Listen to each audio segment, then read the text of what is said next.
Bienvenidos, amigos de Fraternidad Muprespa, a nuestro mini congreso Trabajo Seguro, tu primer objetivo.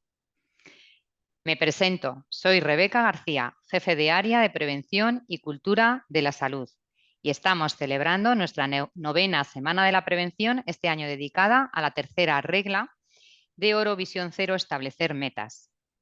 Y es que metas, objetivos, indicadores, todos conocemos su trascendencia para mejorar resultados económicos, motivar a las personas, reducir accidentes o generar cultura preventiva, por ejemplo. Igual que sabemos que la dificultad está en alinear a nuestro equipo, en conseguir tener estos objetivos presentes en el día a día y en no perder el rumbo por las urgencias, imprevistos, etcétera, que nos van surgiendo. Con el fin de que todos en las empresas rememos a la vez y en la misma dirección, en esta jornada tendremos 3 objetivos. Primero, conocer un método que nos va a llevar a garantizar ese éxito de conseguir nuestros objetivos en las empresas, sean generales o sean de seguridad y salud en el trabajo. Conocer herramientas, segundo objetivo, conocer herramientas que nos van a facilitar mucho este control, ese seguimiento en el día a día. Y tercer objetivo, tener la oportunidad de conocer cómo la inteligencia artificial está transformando la seguridad y salud en las empresas. Para conseguir nuestro primer objetivo, vamos a empezar a hablar y a presentaros, voy a presentar a Marta Vadillo, socia directora en Contexto, experta en experiencia de empleado y desarrollo del talento para la mejora de la experiencia del cliente. Marta, con más de 20 años acompañando a las empresas para alcanzar sus resultados de negocio. Bienvenida, Marta. Muchas gracias, Rebeca. Bienvenida, pues vamos a empezar viendo pues, ese método que nos va a ayudar a todos en las empresas a tener unos objetivos que nos van a ayudar a nosotros en concreto pues, al tema de la seguridad y salud en el trabajo. Muy bien. ¿Vale? Si quieres presentar compartir tu presentación, Sí, adelante. voy a ello. Ok. Me decís, la veis correctamente, ¿verdad? Perfectamente, Marta. Bueno, pues buenos días Rebeca, buenos días a todos los participantes. Encantada de haber recibido esta invitación y hacerlo también acompañada, estar en este momento también acompañada. Bueno, y yo voy a hablaros, como decía Rebeca, de esta metodología de OKRs y lo hago como representante de Contexto. Contexto es una consultora que lancé hace 4 años junto a mi compañera Sonsoles Martín y que nos dedicamos junto a otros profesionales a crear entornos de trabajo más humanos y de éxito para todos. Y lo hacemos desarrollando distintos proyectos y uno de nuestros buques insignia es liderando con OKR estos proyectos. Y os voy a contar por qué hablar de OKRs. Mirad, habitualmente nos ocurre lo siguiente, que estamos a principio de año en las organizaciones y en base a los resultados que hemos tenido en el año anterior, nos marcamos unos objetivos para la finalización del año. Y a partir de este momento, pues ocurre y escuchamos una frase muy habitual, que es esta de alinear a toda la organización en una dirección, ¿no? Claro, lo cierto es que la realidad tiene mucho más que ver con esto, ¿no? Donde ocurre lo que nosotros en Contexto llamamos la indeterminación de una línea recta. Claro, ¿cuál es la realidad? ¿Cómo actúan en esos casos cada uno de los equipos? Pues fijaros, estos equipos que están en lo que denominamos silos muy habitualmente, ¿no?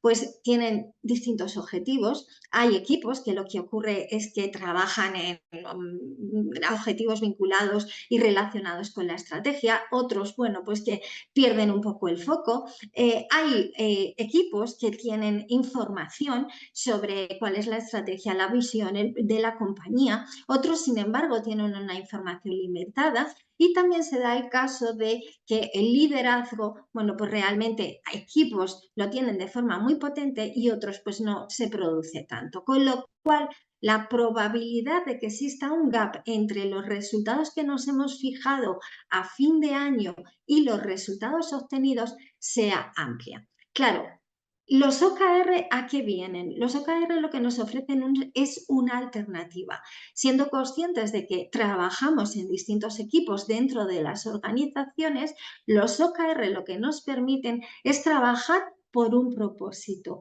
¿Para qué hacemos lo que hacemos en la organización? Además de, lógicamente, ganar dinero, ¿no? Y en base a esto y con una estrategia, fijar unos objetivos.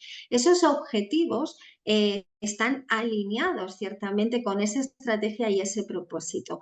Igualmente, los OKR vienen acompañados de un liderazgo que soporta, apoya y motiva la consecución de esos objetivos. La información es compartida por los distintos equipos y por el otro lado hay procesos establecidos para la definición de estos objetivos y el seguimiento, que esto es uno de los grandes puntos de dolor en las organizaciones. Muchas veces fijamos objetivos, pero realmente a lo largo del ejercicio vamos perdiendo y van perdiendo presencia.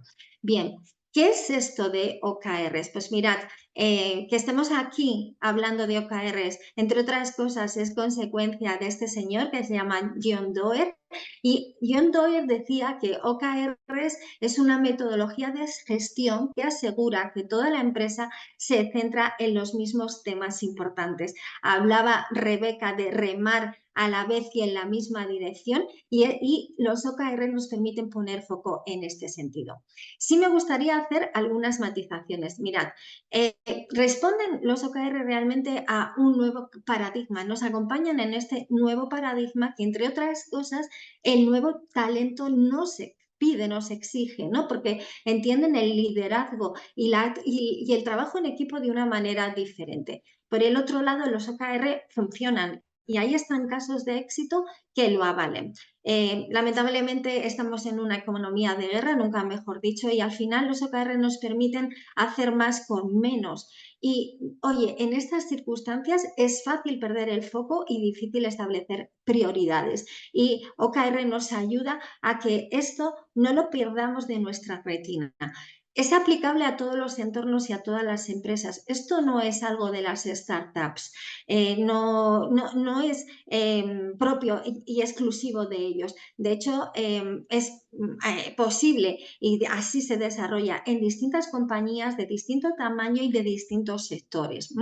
Y además, no es una moda. No es algo que de repente haya surgido, es más, fijaros, es algo que realmente se remonta a 1970, así que precisamente una moda no es. Y aquí lo estáis viendo, ¿no? En esta infografía. Nace en una compañía, fijaros, para nada una startup, en Intel, en esos años 70. Y es en los 2000, a partir del año 2000, donde lo empezamos a conocer porque se populariza porque Google empieza a hacer uso de ellos. Y ahora nos llegamos ya a la década del 2020 y en adelante, donde, oye, grandes compañías lo están utilizando, pero también os digo, trabajamos con pymes, trabajamos con empresas de todos los sectores y todos los tamaños, como os decía, que utilizan esta metodología.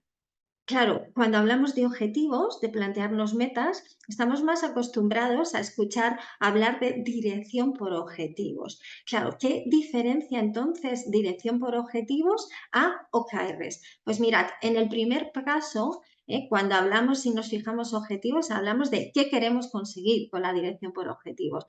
Es habitual que nos marquemos objetivos en un horizonte temporal anual y que esos objetivos sean compartimentados, es decir, cada equipo tiene los suyos y son conocidos por ellos exclusivamente. Por el otro lado, es muy frecuente que estén vinculados a las bonificaciones.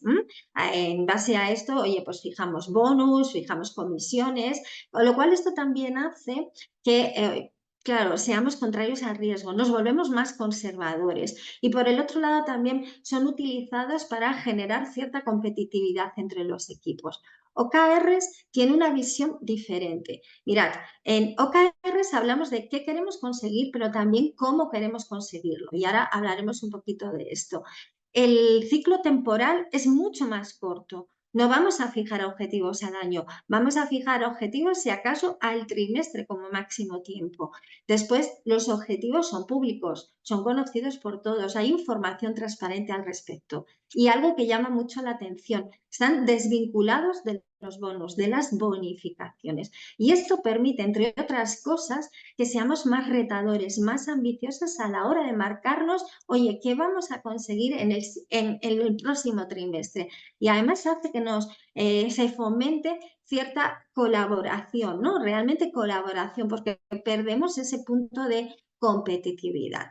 Fijaros, ¿qué son entonces los objetivos clave, los OKR, y cómo se formulan? Bueno, pues mirad, una forma simple de definir un objetivo y un resultado clave sería un OKR, sería lo que estáis viendo ahí. Oye, queremos conseguir esto y sabremos que tendremos éxito si logramos este resultado, este otro resultado y este otro resultado. Y os lo explico un poquito más. Si os dais cuenta, detrás de un objetivo, un OKR, un objetivo resultado clave, nos encontramos un objetivo y la posibilidad de varios resultados clave. No queremos manejar muchos datos, muchos indicadores. ¿Por qué? Porque eso nos hace perder foco. De hecho, ni lo recomendamos al principio. El objetivo es realmente lo que queremos lograr. Y nos marcamos objetivos que, fijaros, difieren mucho de la dirección por objetivos. No van números en los objetivos. Los objetivos son algo cualitativo y además con un componente muy de motivar, de inspirar, de impulsar al equipo, algo que sea retador, como decía, que sea inspirador. Y en los resultados clave, en ese cómo sabremos si tenemos éxito, si logramos esto, es ahí donde ponemos los números, ¿no? Realmente el resultado clave es cómo lograremos el objetivo y esto realmente es lo que vamos a ir monitorizando. Os voy a poner algunos ejemplos y os decía que esto abarca y es utilizado por muchas organizaciones, fundaciones, etcétera. Mirad, Bono tiene su fundación UAM y utiliza OKRs. Bono tiene dos objetivos. Su primer objetivo es condonación de la deuda en los países más pobres del mundo, marcado bajo esa metodología de la que estamos hablando. Su siguiente objetivo es acceso a la medicación que tiene que ver con el VIH. Se trata de objetivos realmente entendibles, inspiradores, desde luego, ¿no? Desde trabajar y levantarte todos los días por algo así es realmente inspirador. Indican lógicamente hacia dónde queremos ir. Están formulados sin números, como estamos diciendo, ¿no? Y son entendibles. Cualquier persona que trabaje dentro de esta organización sabe perfectamente dónde está el foco, a qué se dedican y para qué trabajan. Están alineados, evidentemente, con el propósito, con la visión y la estrategia de la compañía. Y, lógicamente, están dentro del círculo de influencia. Claro, mirad, yo os he traído un ejemplo muy fuera del ámbito de la seguridad laboral, pero podemos llevarlo al ámbito de la seguridad laboral. Así que, mirad, un objetivo en OKRs vinculado con este tema que nos compete, oye, puede ser un referente en términos de seguridad laboral. A todos los que estamos aquí, realmente entiendo que esto es algo motivador, retador, ser un referente en términos de seguridad laboral. ¿Cómo se formulan los resultados clave que acompañan a estos objetivos? Pues mirad, un resultado clave puede ser reducir nuestros accidentes anuales al 50%, digo. Es algo verdaderamente que nos pone ahí 50%, ¿de verdad, Marta, estás diciendo 50%? Sí, porque OKR se trata de poner objetivos y resultados claves que de alguna manera nos hagan ir al moonshot, a ir más allá, dirigir y apuntar a la luna, ¿ok?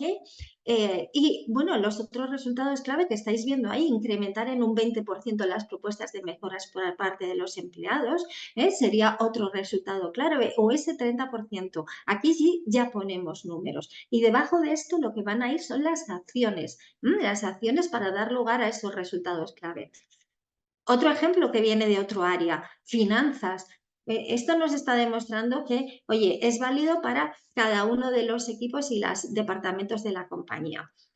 ¿Cómo implementar esto? ¿Cómo implementar unos OKR? Pues mirad, si vamos a un escenario lo más académico, ¿no? En primer lugar, lo que hacemos es trabajar con la dirección de la compañía. Y la dirección de la compañía marca los OKRs a nivel estratégico. A partir de ahí lo que ocurre es que esos objetivos estratégicos, OKRs estratégicos, se llevan a las distintas áreas, que dan feedback, que validan y calibran, hacen los ajustes oportunos. Y a partir de entonces lo que ocurre es que, oye, cada uno de los equipos dentro de la organización lo que hace es marcar sus propios objetivos apuntando a los objetivos de las distintas áreas y a los objetivos estratégicos. Y así va bajando en cascada. Una vez definidos los objetivos, lo que hacemos es, oye, empieza el ciclo, ese trimestre, y vamos monitorizando con revisiones semanales qué es lo que está sucediendo. Y al final del trimestre, esto nos permite, oye, tomar decisiones, ver qué ha sucedido y cómo vamos a abarcar el siguiente ciclo. ¿Qué herramientas utilizamos en la metodología OKR? Pues en Liderando con OKR nosotros hemos desarrollado el OKR Map y trabajamos con esta herramienta en los talleres que realizamos para la implementación de los OKRs en una compañía. Y veréis que ahí estamos hablando de propósito y hablamos de clientes y hablamos del valor que aportamos, hablamos de nuestros bloqueos, de nuestros aceleradores, o sea, el contexto que hay alrededor de fijación de objetivos y que a veces nos quedamos mucho en la parte operativa y perdemos esta parte más de visión, más estratégica. Lo que estáis viendo aquí es un ejemplo real de uno de los talleres que hemos desarrollado hace poco, en este caso con un departamento de IT, y cómo vamos trabajando en complementar todo esto. Otra herramienta, os decía, el seguimiento es el gran asignatura pendiente cuando fijamos objetivos. Nosotros utilizamos este dashboard y que nos permite ir haciendo ese seguimiento semanal. De hecho, nos da la oportunidad de que los objetivos sean algo presente en los equipos. Y fijaros, ahí hay un indicador que es la confianza, que normalmente no trabajamos con. ¿Cuál es el nivel de confianza de los equipos relacionado con la consecución de los objetivos? En OKR sí. Nada de esto realmente tiene garantías de éxito si no hay un liderazgo cálido y competente que lo apoye, que impulse a los equipos. En contexto, abogamos por un modelo de generación de relaciones que se llama Human Brand, pero en cualquier organización, bueno, con un liderazgo potente, fuerte y que impulse, como decía, hace que estos objetivos puedan tener esas garantías de éxito. Por cerrar, estamos hablando de una metodología que nos aporta transparencia, que fomenta la colaboración de los equipos, que propicia la ambición, que resulta ágil porque no nos estamos cerrando en ciclos largos, un año, sino ciclos cortos que nos permiten ajustes rápidos, donde nos vamos a poner foco y ahí hay un compromiso, ese compromiso que tiene que ver con remar a la vez y en la misma dirección. Me gustaría cerrar con esta frase del autor de El Principito. Si quieres construir un barco, no empieces por buscar madera, cortar tablas o distribuir el trabajo, sino que primero has de evocar en los hombres el anhelo del mar libre y ancho. Inspirar es una de las claves para conseguir lo que buscamos y en vuestras manos está un propósito realmente que engancha, porque tiene que ver directamente con el bienestar de las personas. Os dejo mis datos de contacto de mi socia igualmente. Cualquier cosa y cualquier comentario al respecto, cualquier conversación que queráis ampliar, estamos a vuestra disposición. Muchísimas gracias a todos. Muchísimas gracias, Marta. Me ha encantado, me ha emocionado el final. Bueno, me ha encantado todo. Hablar de propósito, hablar de transparencia, qué importante para inspirar el ser transparentes, el dar información y ayudar a la gente a entender, ¿no? qué objetivo tenemos y por qué es importante ese objetivo. Así que muchísimas gracias. Gracias por ajustarte al tiempo, perfecto. Así que pasamos al siguiente. Pasamos a hablar ahora, a trabajar en nuestro segundo objetivo. Y es que para ello tenemos con nosotros a Oriol López Solsona. Él es Tech Project Manager en Prevencontrol. Y Prevencontrol es un referente de primer nivel en generación de cultura preventiva con eficacia. Así que bienvenido, Oriol, y Muchas pues nada, gracias. gracias a ti. Y bueno, pues como habíamos quedado, nos íbamos a hablar de qué herramientas, ¿no? Para ayudarnos a aterrizar todo esto y el día a día poderlo llevar adelante. Así que puedes, Marta, deja de compartir, por favor. Sí, sí, ahora mismo. Todo Muchas vuestro. gracias. Y así permitimos a Oriol que comparta. Adelante, todo tuyo, Oriol. Perfecto.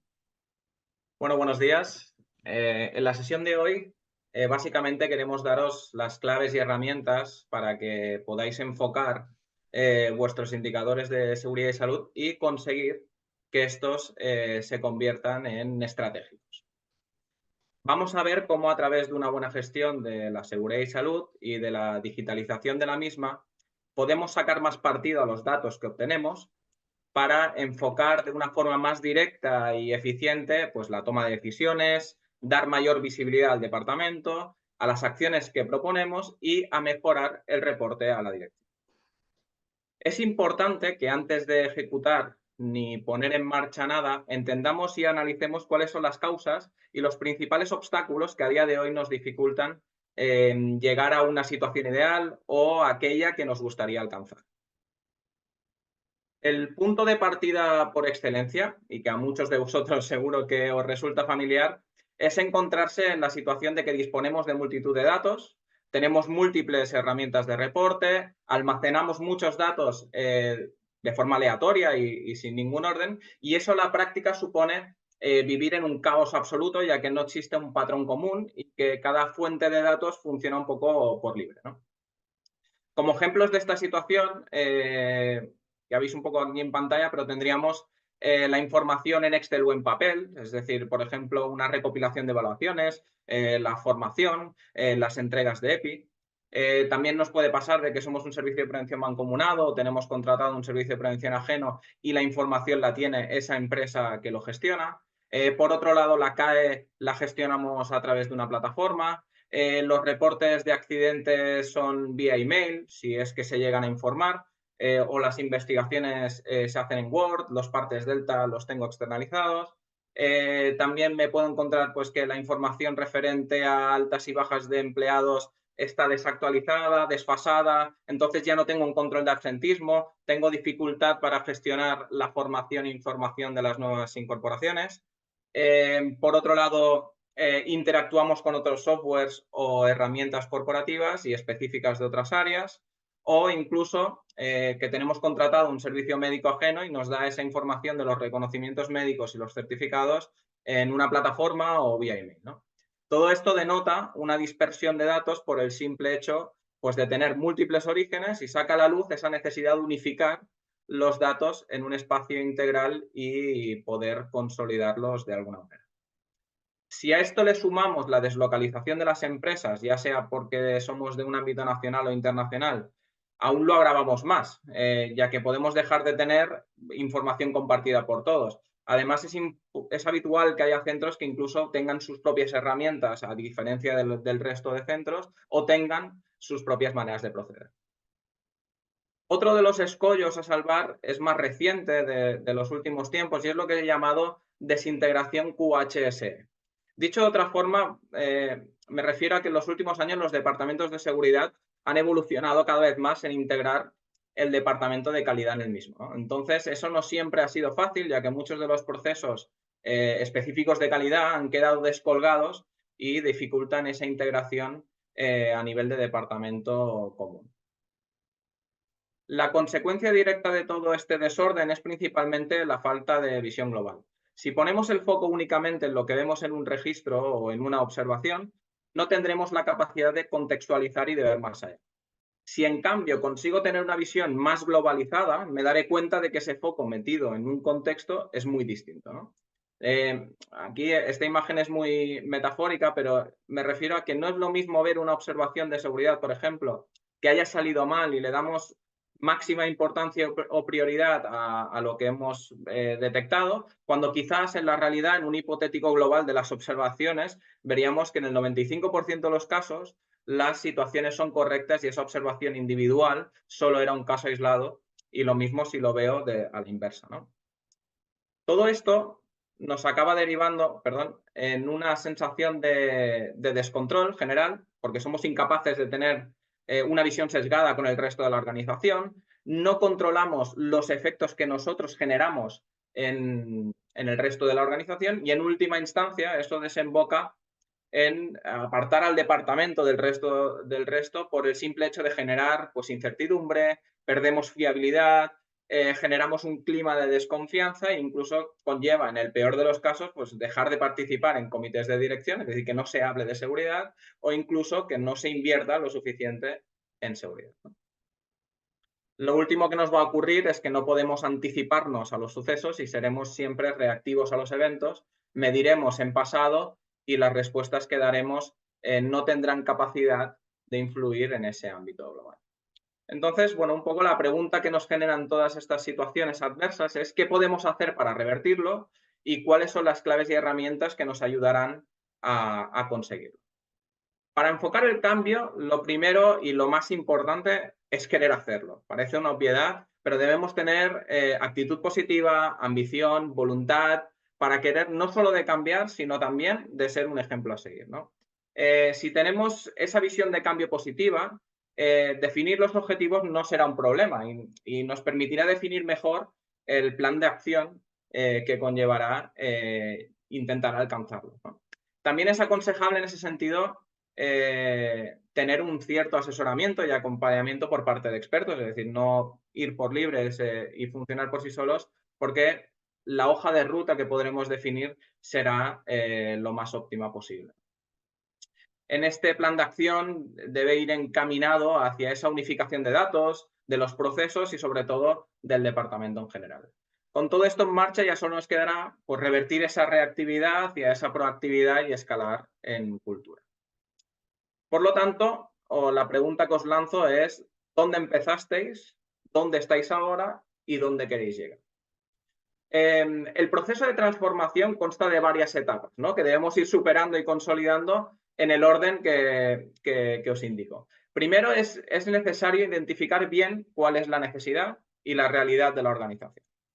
Una vez sabemos a lo que nos enfrentamos, priorizaremos la digitalización de los procesos que intervienen y identificaremos qué actores son los protagonistas de esta necesidad inicial. A posteriori ya podremos definir nuestras metas y los objetivos que nos ayudarán a llegar a ellas.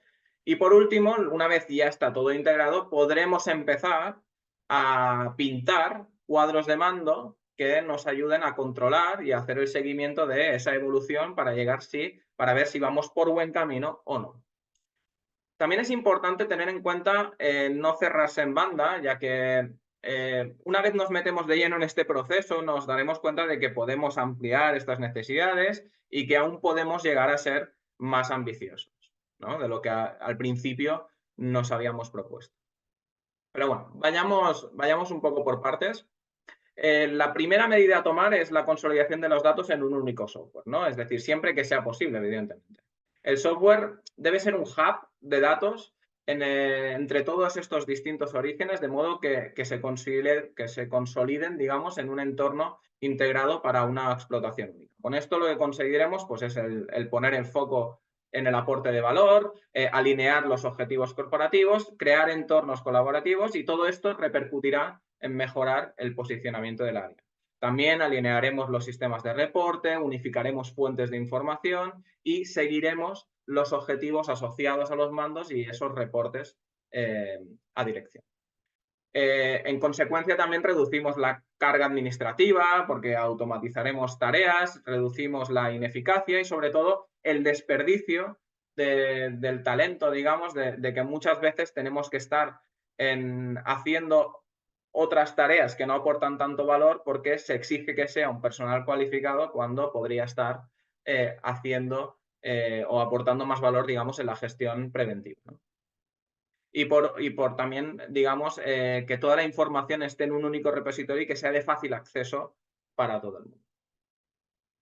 A la hora de definir los objetivos, esto lo ha explicado muy bien Marta, ¿no? Pero no me voy a extender mucho más de que hay que plantearse el que queremos lograr, evidentemente, pero aún así no vale cualquier objetivo, ya que si queremos ser eficientes y sobre todo tener éxito, debe tener unas características concretas, ¿no? En lo de estar alineado con la estrategia de la empresa, que aporte valor al negocio, que sean fáciles de entender y de llevarlos a cabo, que sean realistas, motivadores y sobre todo que estén acotados en el tiempo para poder ir viendo esa evolución y en base a esos hitos o objetivos parciales que nos vayamos proponiendo.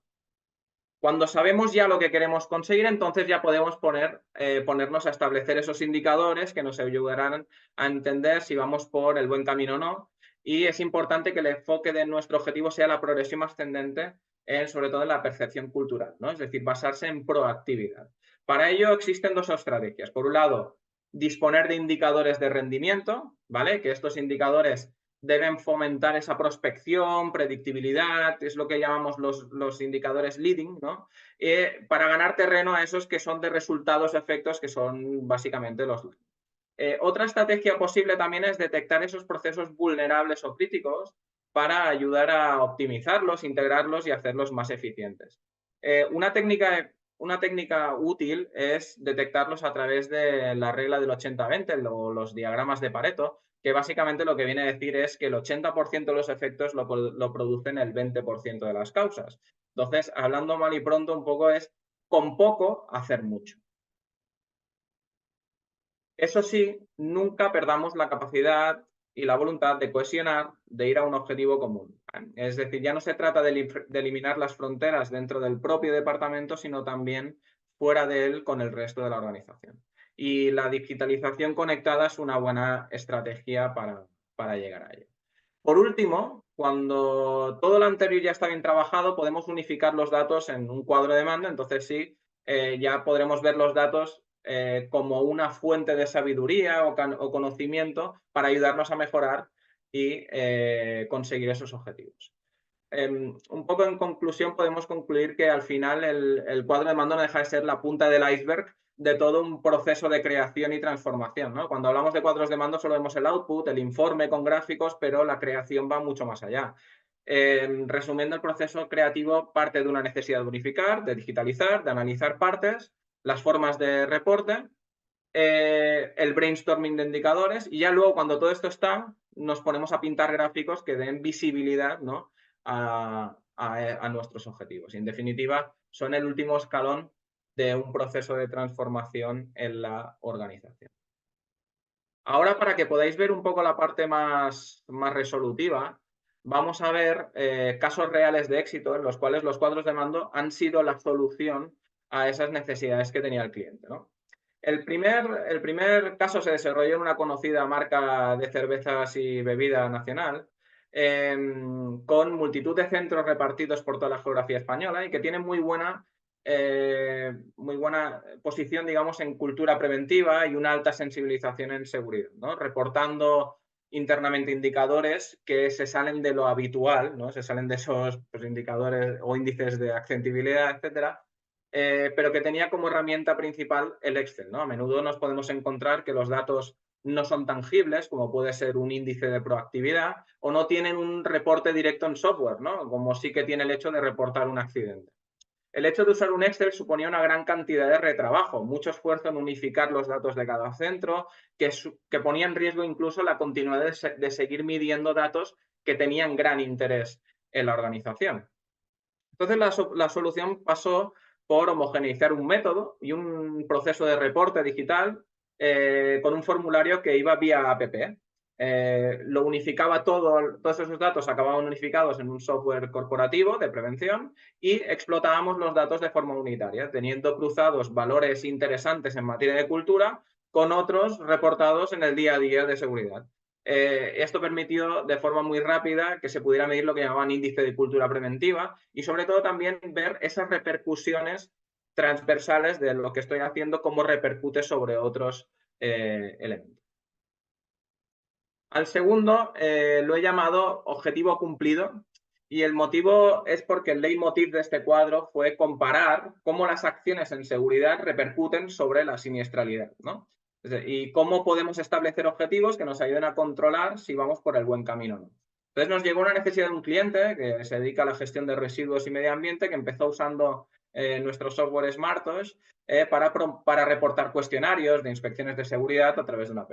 Y se puso en contacto con nosotros para explicarnos también esa falta de unificación de datos que tenían y las manualidades que suponía toda la unificación de todos los centros en un único entorno para poder explotar los datos de una forma única y en un solo panel, ¿no?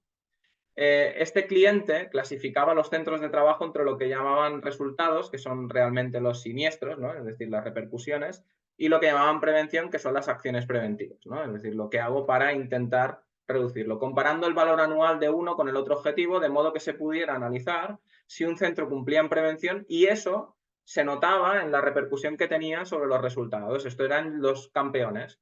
Habían algunos que lo intentaban, pero no resultaban, ¿no? Que eran los frustrados.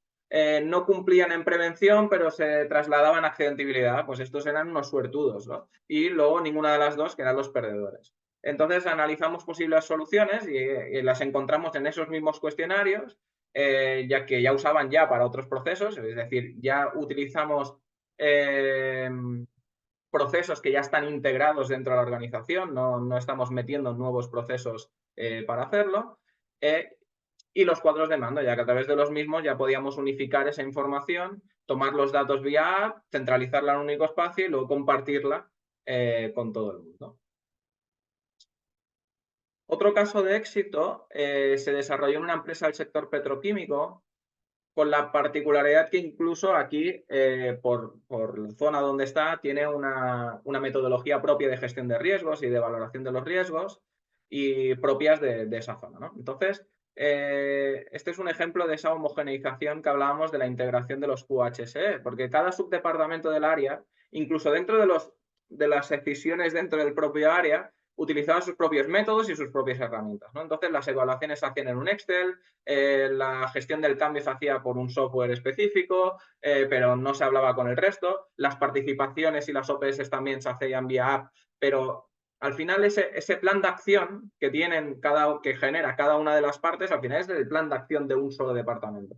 Pues eso se veía como 5 planes de acciones distintos, ¿no?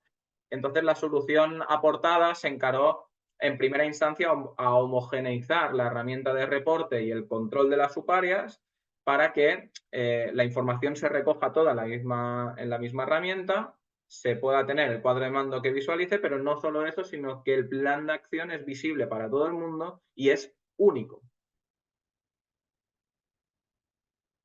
Otro caso que se sale un poco de la regla, y con este creo que voy a terminar para ajustarme al tiempo, ¿vale? No es tanto un objetivo cuantitativo, sino es un ejemplo de mejora y de un proceso interno crítico y vulnerable, ¿no? Hay una empresa del sector de los ascensores que nos trasladó una problemática interna que afecta a los subcontratistas, ya que debido a esa peligrosidad que tienen los trabajos y a la responsabilidad que supone, sumado a experiencias y eventos pasados, pues la empresa debe tratar a un subcontratista como si fuera un empleado interno, ¿no? Con las particularidades de que no deja de ser un externo, es decir, tener un control de los datos del empleado, de los datos de proveedor por parte de compras, de procesos, fulfillment, hablar de la formación interna de los productos, certificaciones, pero también formar en seguridad y hacer la correspondiente CAM, ¿no? Esto suponía que cada departamento usara sus herramientas y que no existiera un lugar único para unificar todos estos datos.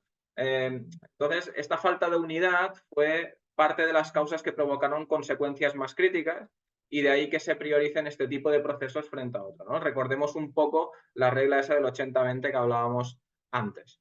Entonces, aquí la solución aportada fue conectar informáticamente todas las distintas ERPs y softwares en un único espacio, modo de hub, de forma de que cada departamento siguiera usando sus propias herramientas, pero trasladando la información automáticamente y periódicamente en un único espacio para que se pudiera exportar de forma unificada. Lo que estáis viendo en pantalla de este cuadro de verdes o rojos, cada uno de estos cuadros sale de un lado distinto, pero tengo una visión única de decir, oye, este subcontratista lo tiene todo ok o no lo tiene todo ok. Y esto, al final, de una forma muy fácil, veo dónde en mis procesos más críticos puedo atacar de forma más rápida dónde está el foco del problema que de otra manera no lo podría ver. Entonces, como os decía, pasaré el último caso.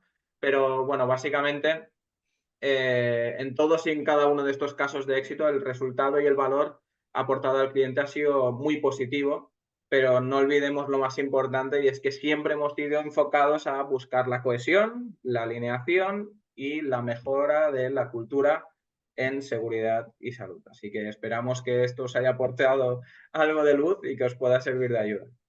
Muchas gracias Mil gracias, por vuestra Oriol. atención.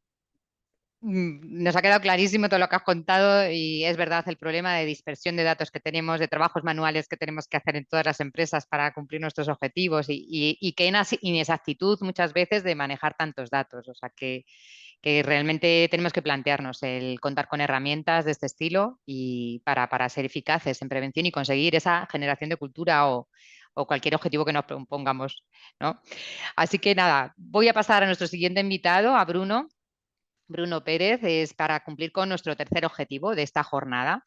Y es que para ello tenemos a Bruno Pérez Borrell, Data Science Engineer de Saventis. Y es que en esta empresa están renovando la forma en que trabajamos la seguridad y salud desde hace 1000 años. Hoy día ya, con la tecnología y de la inteligencia artificial, pues gracias a estas nuevas tecnologías se está modernizando y actualizando todo el trabajo que hacemos los técnicos. Así que, Bruno, pues cuéntanos qué está pasando y cómo nos está ayudando la inteligencia artificial, por favor. Muchas gracias, Bruno, bienvenido. Buenos días. Me presento, soy Bruno Pérez, del Departamento de Data Science e Inteligencia Artificial dentro de Saventis. En Saventis desarrollamos un software para ayudar verticalmente a todos los procesos de prevención. Entonces, hoy, dentro del 9º Congreso de la Semana de Prevención, os voy a hablar un poco de los futuros de los indicadores de la seguridad y la salud dentro del trabajo y cómo aplica la inteligencia artificial a ellos. Por hacer un pequeño esbozo de lo que hablaremos, primero os introduciré qué es la inteligencia artificial, después discutiremos un poco los diferentes tipos de indicadores de seguridad y salud en el trabajo, después pasaremos a unos casos de uso o de éxito de la inteligencia artificial dentro de estos indicadores. Antes de terminar, hablaremos de la inteligencia artificial y cómo revoluciona esto los métodos tradicionales de prevención. Y por último, destacaremos algunos retos y desafíos que presentan de cara al futuro esta inteligencia artificial. Intentaré ser lo más divulgativo posible y si tenéis alguna pregunta la podéis ir a hacer al final. Yo no soy tanto del mundo de prevención, soy más del mundo técnico, pero intentaré ser lo más divulgativo posible. Bueno, primero de todo, la inteligencia artificial puede sonar como algo del futuro, pero realmente está ya dentro de lo que es el presente de la prevención y ahora veremos casos de uso. La inteligencia artificial se puede aplicar a todo lo que tenemos. La inteligencia artificial, si la quisiéramos definir, sería todo lo que es una máquina, un programa intentando emular el comportamiento humano. Pero aquí dentro de los objetivos de la inteligencia artificial tenemos que ver que es aportar valor. En ningún caso quiere quitarle el empleo a los trabajadores existentes, sino simplemente se ha de ver desde el punto de vista del prevencionista, se ha de ver como una ayuda, una herramienta para ayudar al personal de la prevención a llevar a cabo sus tareas del día a día de manera más óptima, de manera más automatizada, quitándole carga de trabajo para poderse desarrollar en tareas más cognitivas. Y al final es una herramienta que le ayuda. Entonces, el último objetivo es prevenir los riesgos. Al final, es una relación de simbiosis entre el personal de prevención y la inteligencia artificial y esta tecnología para ayudar al final del día que se produzcan menos incidentes, que se prevengan más riesgos. En cuanto a las aplicaciones de la inteligencia artificial dentro de la prevención de riesgos laborales, tenemos primero identificar el peligro. Hay que saber identificarlo y fijarse dónde está el peligro. Después hay que valorar el riesgo. La inteligencia artificial nos puede ayudar a, vale, hemos identificado el peligro, ¿cómo realmente importante es este peligro que hemos identificado? ¿Cuál es el riesgo asociado? En el tercer aspecto, vale, una vez hemos identificado el peligro y hemos evaluado cuál es el nivel de riesgo, ¿qué acciones podemos tomar para prevenir este incidente? En los indicadores hablaremos sobre todo esto. Y si por suerte o por desgracia se ha producido este incidente, por desgracia, pues esta inteligencia artificial también nos puede ayudar a recopilar estos incidentes de manera automatizada para más tarde seguramente crear predicciones de cómo solucionarlo y cómo hacer que no se generen. En cuanto a los tipos de indicadores que discutiremos, tenemos los indicadores de resultado, los indicadores de capacidad y competencia, los indicadores de actividad y los indicadores de proceso. Vamos a discutir uno por uno.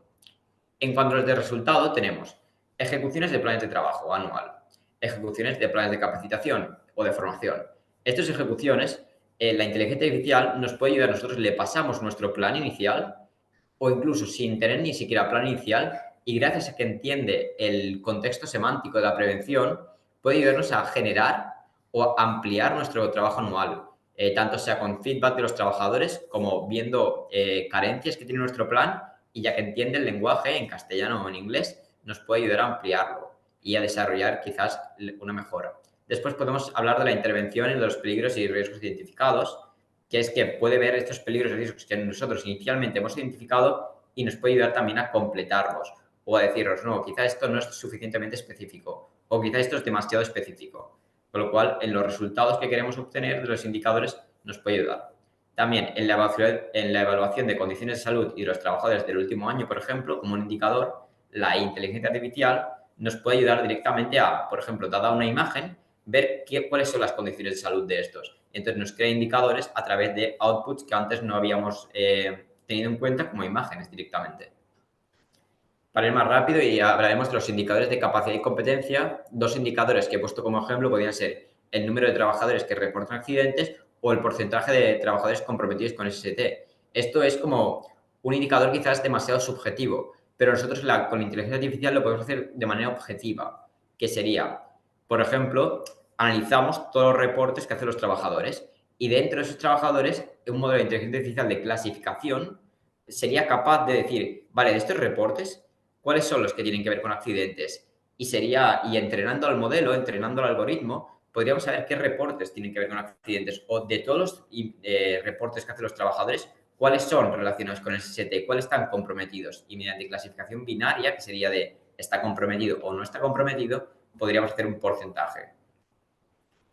Como tercer aspecto de indicadores, a la izquierda tenemos los tipos de indicadores y a la derecha es en los que nos ayuda la inteligencia artificial. Por ejemplo, el número de horas de formación, número de inspecciones internas, número de monitorizaciones o número de campañas internas de salud, todo lo que tiene que ver con actividades que toma la empresa de manera activa o proactiva para prevenir al final, pues la inteligencia artificial nos podría ayudar en cosas como programación optimizada. Oye, hemos visto que a estas horas es mucho mejor los cursos para los preventivos para la empresa. Pues quizás por la tarde, los martes, es la hora mejor. ¿A través de qué? A través de que, pues, encuestas, por ejemplo, a trabajadores, haciéndolos a diferentes horas y nos puede ayudar a optimizar, porque sabe estudiar toda esa cantidad de datos y darnos un resultado final. También análisis de contenido. Oye, ¿es adecuada la inspección que estamos haciendo? ¿Es adecuada la formación que estamos haciendo? Y nos ayuda. También eficiencia en la inspección. Vale, la inspección dada un martes o cada 15 días es más óptima que una dada cada mes. ¿Es realmente necesario? Todo esto son indicadores de actividades que se llevan a cabo en la empresa, pero que la inteligencia artificial nos puede ayudar a optimizarlas al fin del día. Y por último, en cuanto a indicadores de resultado, tendríamos el número de accidentes de trabajo, mortales o no mortales, el número de días o horas perdidas por accidente, también serían capaces de analizarlo, y el número de incidentes peligrosos reportados por área. Estos tres indicadores, al final, un modelo de inteligencia artificial, lo que podríamos hacer es reconocemos patrones dentro de aquí. Por ejemplo, días o horas perdidas. ¿Cuándo se pierde más días? ¿En qué mes? ¿Cuándo hay más accidentes de trabajo? Y entonces, modelos predictivos es, vale, voy a intentar predecir cuándo se producen y después voy a intentar detectar cuándo se producen. Para al final y al cabo, al final estamos en el mundo de la prevención, con lo cual es optimizar esta prevención y hacer que se reduzcan el número de accidentes, hacer que se reduzcan el número de días. Y esta inteligencia artificial sería incluso capaz de aplicar medidas correctivas y sugerirlos medidas correctivas mediante todo el entrenamiento que le hemos dado. Vale, ahora vamos a pasar a una parte un poco menos teórica, vamos a pasar a casos de éxito dentro de Saventis. Estamos ya aplicando la inteligencia artificial. Vamos a ver un primer vídeo en el cual hablamos de evaluación de riesgos, ¿vale? Tenemos una imagen, podemos seleccionar literalmente cualquier imagen de cualquier entorno laboral. Nosotros la cargamos desde nuestro repositorio local y siempre etiquetando que estamos haciendo un proceso con inteligencia artificial, esta inteligencia artificial sería capaz de registrarnos peligros, factores y riesgos sin ningún tipo de información previa. La inteligencia artificial, lo gracioso que tiene, lo importante es que es capaz de entender una imagen, entender cada píxel, cada color y su entorno, es capaz de entender qué riesgos tiene asociados, entonces vendría el prevencionista, vale, dice, vale, la inteligencia artificial ha asociado estos peligros, estos factores de riesgos, y entonces sería el prevencionista el que, ya tomando la última iniciativa, decidiría cuáles son los peligros y factores de riesgo asociados correctos. Después podríamos también ver, antes hemos visto una imagen, ahora vamos a ver un vídeo. Esto es un vídeo que con un proceso de montaje o una fábrica, entonces nosotros le subimos el vídeo y el modelo de inteligencia artificial entrenado es capaz de entender dónde están las articulaciones del humano, el cual estamos analizando, cómo se mueven. Y podría, ya que le hemos entrenado a analizar posturas, sería capaz de analizar el riesgo de cada postura. Sería capaz de predecir si este trabajador va a tener lesiones en un futuro. Sería capaz de predecir qué medidas preventivas podría tomar este trabajador para que no se produzcan estas lesiones. Y esto, pues veríamos que el nivel de riesgo de cada postura nos lo etiqueta entre alto, medio o bajo y para tomar medidas preventivas. Como tercer punto, quizás esto no es tan visual, es una representación de datos representado a lo que han dicho los anteriores ponentes de, por ejemplo, reportes de accidentes. Y, por ejemplo, aquí el modelo es capaz de entender semánticamente qué incluyen estos reportes de accidentes. Y, por ejemplo, si alguien ha dicho que se ha estrellado con un coche porque está bebiendo alcohol, es capaz de asociar la correlación entre coche y alcohol y capaz de entender que el alcohol se asocia a accidentes de coche. Esto nos ayuda, quizás este es un caso obvio, pero nos ayuda a ver relaciones entre palabras o entre conceptos que quizás un prevencionista no ha visto a primera vista, pero que este modelo es capaz de entender qué relación hay entre ellos y después poder tomar medidas preventivas y nos ayuda a establecer indicadores para poder solucionar estos modelos. Como penúltimo punto, vamos a ver un chatbot personalizado. No voy a entrar mucho, pero la inteligencia artificial al final sabe entender el lenguaje, sabe entender indicaciones, instrucciones que le puede dar un prevencionista y puede ayudarnos, por ejemplo, a resumir informes, a redactar nuevos informes, a traducir informes o incluso a mejorar todos los indicadores de formación, de prevención y nos podría ayudar al final a explicar mejor lo que el prevencionista quiere aportar a la empresa. Al final siempre es aportar valor. Nos ayuda a, por ejemplo, o si tenemos dudas directamente con el mundo de la prevención, nos podría ayudar a decir, oye, no me ha quedado claro este concepto y que algún trabajador, ya que nosotros lo hemos nutrido de información, algún trabajador de nuestra empresa que quiere solucionar algún proyecto, relacionado con la prevención, sin contactar directamente con el prevencionista, puede ir directamente allí con la información que nosotros le hemos nutrido y solventar sus dudas. Y como último, voy a poner otros casos de uso. No están aplicados realmente, pero en cuanto a la tecnología avance, por ejemplo, en una fábrica, si tuviéramos cámaras de videovigilancia, podríamos detectar cuando un operario se ha quitado un casco. Entonces, esto claramente, antes había que haber una persona que detectara que un operario se quitaba el casco y echarle la bronca, entre comillas. Ahora, un modelo de inteligencia artificial, sin ningún tipo de sensor, podría detectar que este operario se ha quitado el casco y hacerse una alarma dentro de la fábrica, de manera que todo el mundo se entera que alguien está incumpliendo las normas y esa persona se pondría el casco. Otro caso de uso sería que un operario sale, como vemos en la imagen de la derecha, sale de la zona segura delimitada simplemente porque lo ve, o sea, sabe entender el vídeo, sabe entender lo que pasa.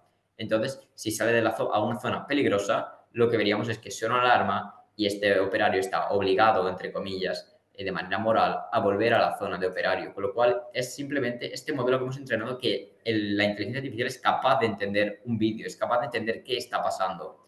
Es capaz de entender como un humano, razona como un humano. Vamos a ver ahora una pequeña explicación de por qué la inteligencia artificial es una tecnología disruptiva contra los modelos de prevención tradicionales. Bueno, básicamente, como hemos visto en las anteriores ponencias, los datos son una cosa muy importante.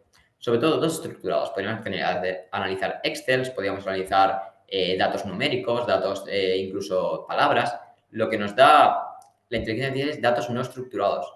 Ahora vemos que el nuevo paradigma consigue que a mi red neuronal, a mi inteligencia artificial, a mi algoritmo le puedo pasar cosas que antes no podía ni comprender cómo pasárselo a mi programa. O sea, imágenes, vídeos, incluso sonidos. O sea, podríamos pasarle información relevante, podrían ser sonidos que tenemos como datos. Podemos pasarle imágenes y no tenemos que hacer ningún tipo de procesado. Simplemente le echamos la imagen y el modelo es capaz de tomar medidas preventivas, mejorar los indicadores simplemente con un PDF, no tengo ni que pasar el texto, entiende el PDF, entiende las imágenes contenidas dentro del PDF, entiende todo un vídeo de un operario trabajando. Entonces, esto es una cosa muy disruptiva, ya que es una caja negra, pero al menos saben deducir toda esta información nueva y nos haya, de lo que antes eran, la empresa tenían datos, ahora tenemos exponencialmente más datos y con esto al final se toman medidas mucho más adecuadas. Por último, hablaré de los retos y desafíos que lleva esta inteligencia artificial también a desarrollar y aplicar. La inteligencia artificial podríamos entenderlo como una caja negra y que al final es una herramienta que aporta valor, pero hay que entender, tenemos que educar, formar al prevencionista para que entienda la inteligencia artificial y entienda cómo funciona realmente para que la explote de manera lo más óptima y eficiente posible. Como segundo punto, habría que evitar sesgos. Estas inteligencia artificial se entrenan con datos y si estos datos están sesgados, la inteligencia artificial al final va a acabar sesgada también. Con lo cual hay que evitar que se generen estos sesgos, ya sea de inequitatividad racial, de género o muchos otros sesgos que podemos imaginar dentro de la prevención. Y por último, el control humano. Vale, la inteligencia artificial es buena, funciona bien, mejor o peor, pero al final nos da un resultado. Ese resultado hay que analizarlo desde un punto de vista humano del prevencionista, en el cual dice, vale, ¿es adecuado? Con lo que yo sé, mi conocimiento previo, ¿realmente esto tiene sentido? Entonces hay que etiquetarlo como, vale, ha pasado mi filtro, voy a darlo como resultado final al cliente o realmente no ha pasado mi filtro, la inteligencia artificial no está haciendo lo que debería de hacer, entonces voy a poner una pequeña barrera y voy a hacer que hasta que esto no mejore, no lo voy a aplicar en la prevención contra los empleados de la empresa o contra un cliente final. ¿Vale? O sea, estos tres retos y desafíos son los que tendríamos que tener en cuenta para poder desarrollar una inteligencia artificial dentro del mundo de la seguridad y la salud de los trabajadores y poder mejorar estos indicadores que hemos hablado al principio. Y como ya más o menos es la hora, ahora simplemente os dejo un link si queréis o si queréis me podéis hacer cualquier tipo de pregunta. Muchas gracias. Muchísimas gracias, Bruno. Desde luego, los técnicos en prevención vamos a tener que formarnos en inteligencia artificial, no nos queda otra.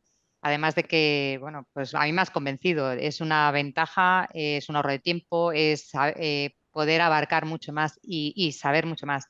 Está claro que tenemos que estar ahí también como expertos y para tomar la decisión, ¿no?, de valorar ese dato. Así que, bueno, me han surgido muchísimas preguntas que os lanzaría ya, pero bueno, como ha habido gente que nos ha ido poniendo algunas preguntas, vamos a empezar por las primeras que nos han ido entrando y bueno, y vamos a ir dejando incluso que entren alguna más si acaso. Una de las primeras que entró ha sido para Marta, nos hacía referencia, dice Marta, dice gracias. Me gustaría que explicaras qué diferencia hay entre los OKRs y los KPIs. Yo entiendo ahí, porque el KPI lo hay en muchas empresas, es como oímos hablar de él en general.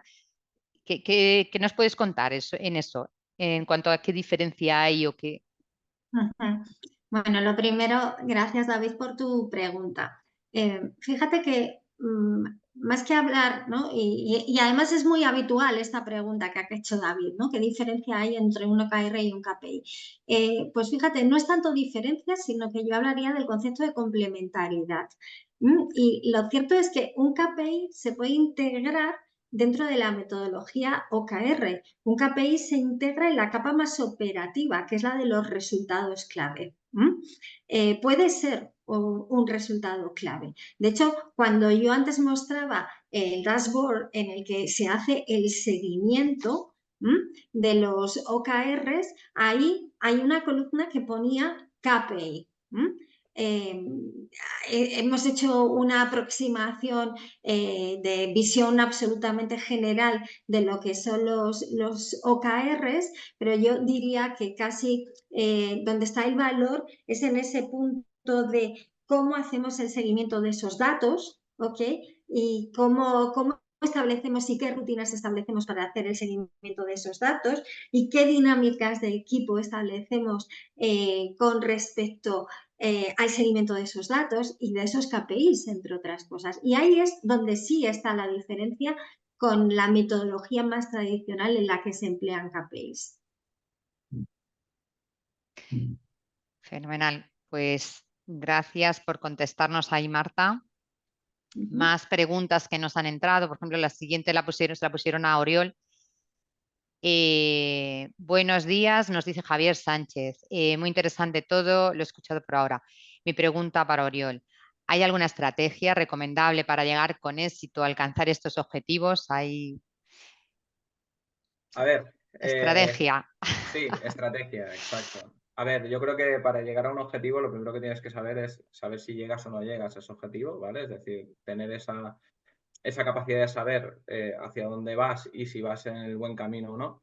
Y por lo tanto, lo que necesitas es tener un control absoluto sobre todo aquello que influye para llegar a él. Mientras tú tengas el control sobre todo lo que influye para llegar a ese objetivo, sí que es una buena estrategia para llegar a ello. Por eso siempre hablamos de esa unificación. Hay muchos actores que intervienen en la consecución de un objetivo como tal y por lo tanto necesitaríamos pues tener algo que nos dé la visión de todo un poco, porque a la que lo tenemos disperso perdemos el foco y no podremos nunca saber si estamos alcanzando o no y sobre todo si tenemos un impacto.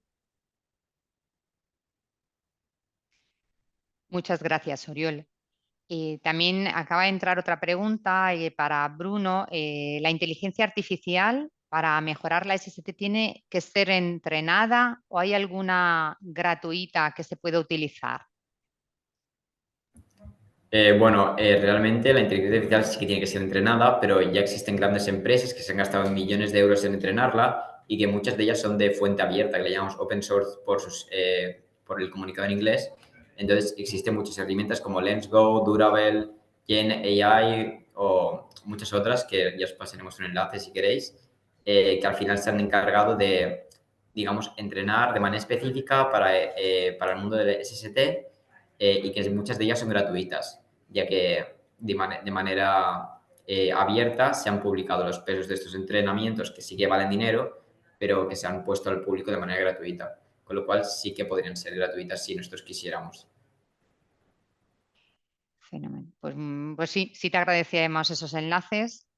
Es más, si a alguien le interesa, vamos a pasar las presentaciones que han utilizado nuestros ponentes por el chat o os las enviaremos, no hay problema. Y bueno, creo que ya no hay ninguna pregunta más. Vale, pues ya está.